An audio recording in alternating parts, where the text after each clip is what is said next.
Morning, guys. Guess today we're figuring out how DTMF works. So DTMF, or dual tone multi-frequency, was a method used for phones to actually send their digits that got pressed back to the actual central office. So before DTMF as a prerequisite, before DTMF was a thing, there was what's called pulse dialing.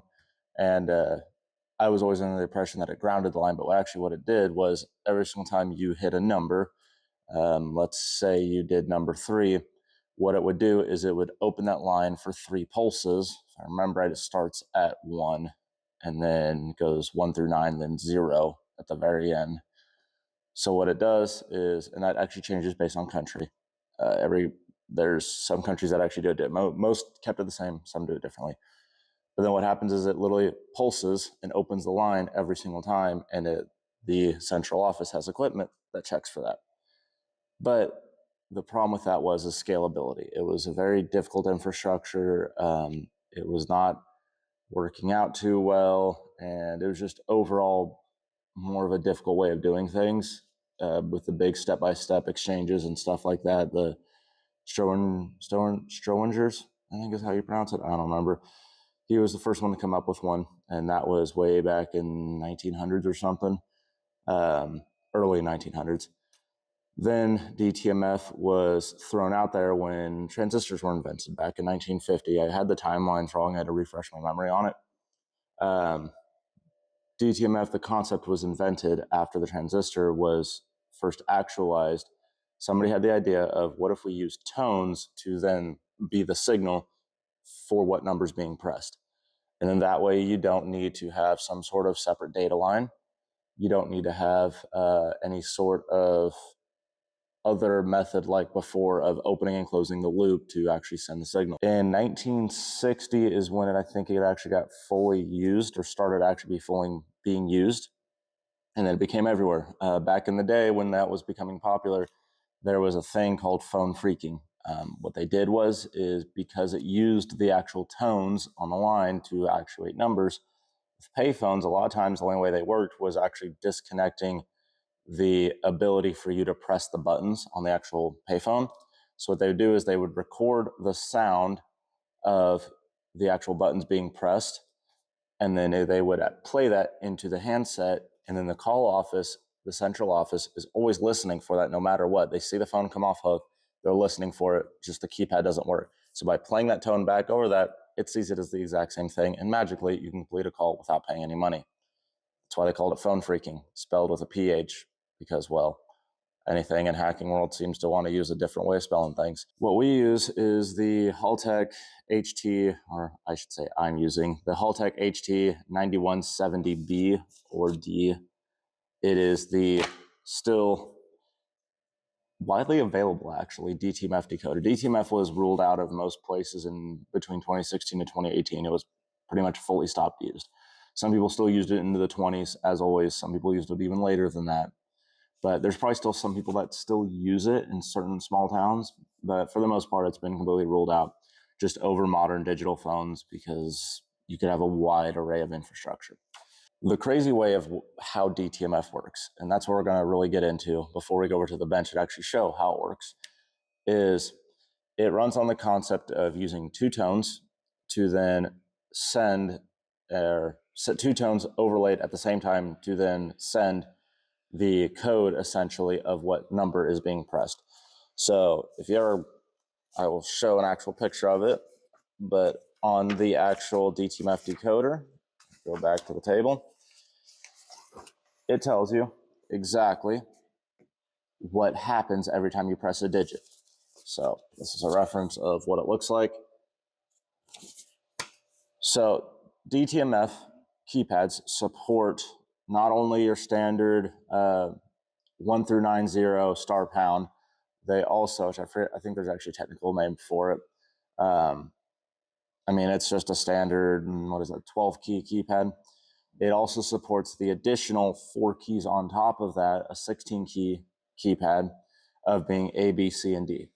The way it works is it is divided up into rows and columns. So your columns will be over the top. So if you had one, so in your case, it'll be 1, 2, 3, and then it would be A over here. Then you would have your rows going down of 1, 4, 7 star, and then so on and so forth back and through. So when you press 1, it combines row 1 and column 1 together, and that would be frequencies 697 and 1209. And then the controller on the other end uses just some analog hardware to then split the audio. It uses just some analog hardware to split the audio, and then it filters and looks for what those frequencies are. So every row, every column has got a different association. So 1 through 3 will be the same. When you get over to column 4, it changes over to 770. So row 1 will be your standard frequency of 697. When you get down to row 2, that becomes 770. When you get down to row 3, that becomes 852. And then after that, the final row is 941. If you can hear the rain, my apologies, it's pouring outside. What happens is in the decoder, is it picks apart these frequencies, and I will probably pull it up on the actual, I'll show you a picture of it. It gives a full breakdown of everything. It just uses a low and high pass filter to split it into the 2 separate bands. That's why there is always a separation. So I also should state, for convenience sake, columns are separated by frequencies 1209, 1336, 1477, and 1633. So what you do is in the IC itself, it splits it from low to high, gives you 2 separate frequency bands, and then it does a frequency detection and matches that based on a set frequency inside the controller. Probably has some tolerance, but it's usually pretty accurate.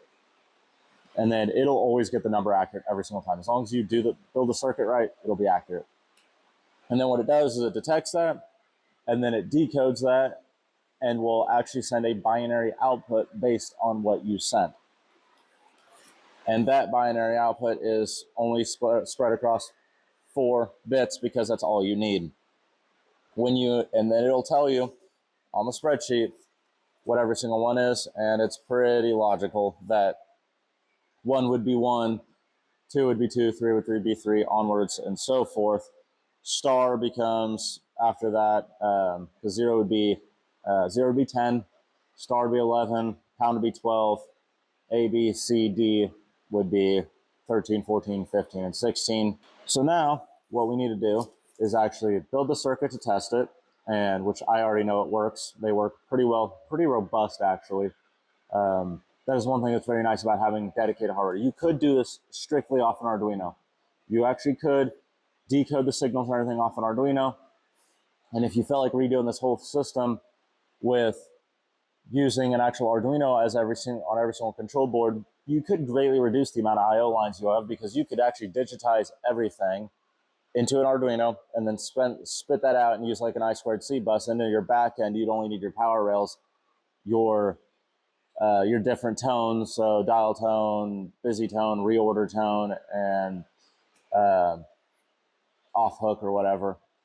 I forget what the last one is.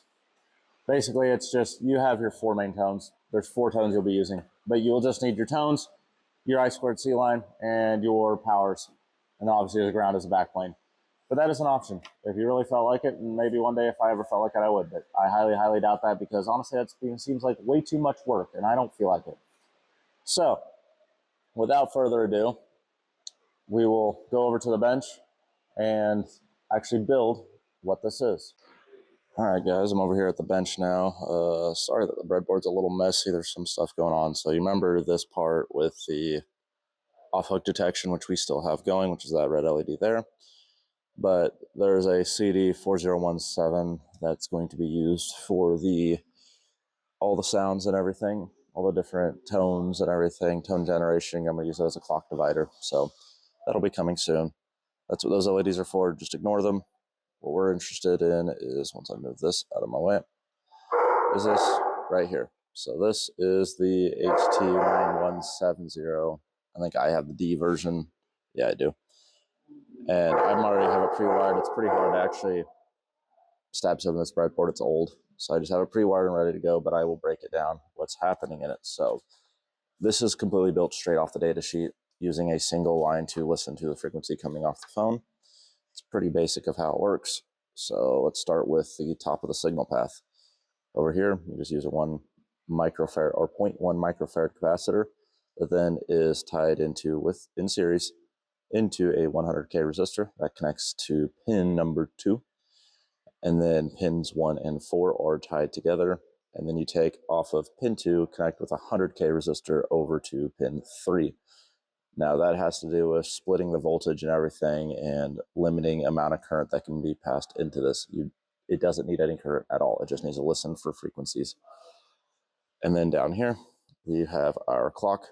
This is I'm trying to remember how many, a 3.57954.5 megahertz crystal oscillator with 2 coupling, I think this actually would be capacitors to ground, 20 picofarads a piece.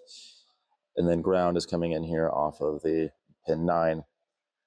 And that's the main signal path. And then out at the top here is actually where we handle, there's a little bit of setup and everything with reset and everything. Okay, so up here at the top, we have our power coming in on pin 18. That is connected with a capacitor over to pins, directly to pin RT/GT, which is pin number 17.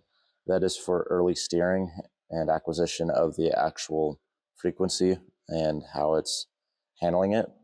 We are not wanting to adjust any of that timing. That can be used, I think, if you have some weird noise on your line or whatever and it's messing with the tone detection and everything, you can use that as steering. It's getting tied to ground because we're not doing anything with it. And then you have pin number 16, which is EST, which is your early steering time. That is handling the actual steering control output delay. So how fast it's going to try to actually listen for that frequency and how fast you want to set it. EST is pulled with 300K resistor over to pin RT/GT. And then there is no connection to ground or anything. It's just that is tied together as its own block. Magically, like that, that's all there is, at least for getting the actual IC to work. Now, if you want to see anything come out of it, you may want to have some LEDs. So up here at the top, we have 4 LEDs connected with a bunch of 470 ohm resistors. This will pull them high. This isn't a sink. This is a source, I think, is how it technically is. You're supposed to say that. It'll actually send power out to the outputs. So I have this little black wire here. This is going to connect into the middle path of the tones. So essentially, I have 2 of the phones in series like before. It's connected to the middle point between the 2 phones, so it can listen for it. You could also connect this into the high side coming in, and it should also be able to see it still, which we will double check and prove that that is a thing. Move the capacitors out of the way. So I'm going to turn on my power supply. I am using 12 volts, and that's really all I need. And then I have a little plug-in of a little 5-volt wall wart. So you can see my counter kind of does its own thing. So, okay, now that we have power sent to the phones, again, signals being acquired from the middle point, I'm going to pull both phones off hook. As you can see, the off hook detector lights up, so it knows that it's off hook.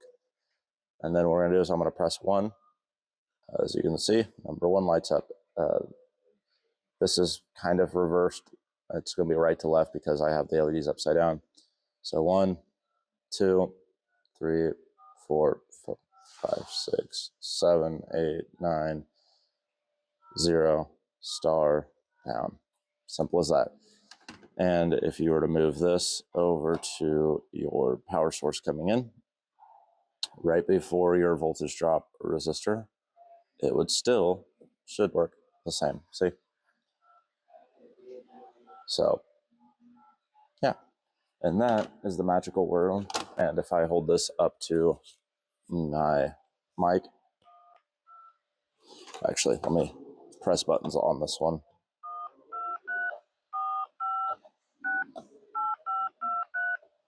And these have the ability where you can flash and redial.